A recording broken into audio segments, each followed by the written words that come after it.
مسیح یسوع میں آپ سب کی سلامتی ہو۔ امید کرتا ہوں کہ آپ سب ٹھیک ٹھاک اور خیر خیریت سے ہوں گے۔ 1000 سالہ بادشاہی۔ مکاشفہ کی کتاب میں 1000 سالہ بادشاہی کے بارے میں پڑھتے ہیں تو لکھا ہے، یوحنا نے تخت دیکھے۔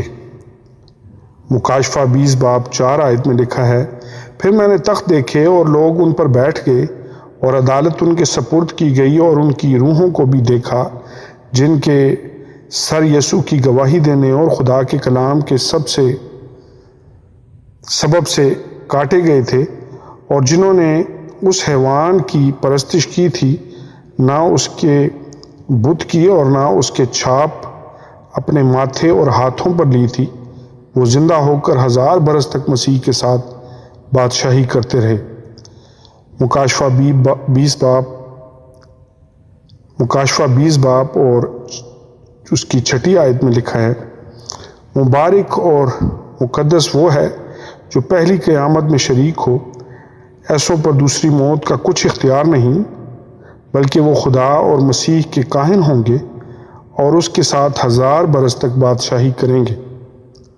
1000 سالہ بادشاہی دانیل کا نبوتی بیان پورا ہوگا جو ہم دانیل کی کتاب میں دیکھتے ہیں۔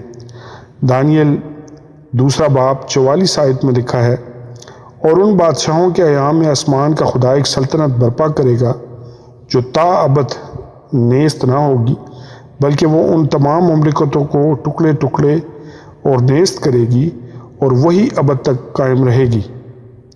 خداوند یسوع مسیح کی 1000 سالہ بادشاہی میں یروشلم میں خدا کا تخت ہوگا۔ یروشلم اس وقت پوری دنیا کا دارالحکومت ہوگا۔ یسایہ 9 باب اور اس کی 7ویں آیت کے مطابق خداوند یسوع مسیح کی سلطنت کے اقبال اور سلامتی کی کچھ انتہا نہ ہوگی۔ وہ داؤد کے تخت اور اس کی مملکت پر آج سے ابد تک حکمران رہے گا، اور عدالت اور صداقت سے اسے قیام بخشے گا۔ رب الافواج کی غیوری یہ کرے گی۔ 1000 سالہ بادشاہی میں ہر شخص خوشی اور شادمانی حاصل کرے گا۔ وہ خداوند کا جلال اور ہمارے خدا کی حشمت کو دیکھیں گے۔ کوئی بیماری نہیں ہوگی، نہ موت ہوگی، نہ غم ہوگا اور نہ رونا ہوگا۔ آمین اور آمین۔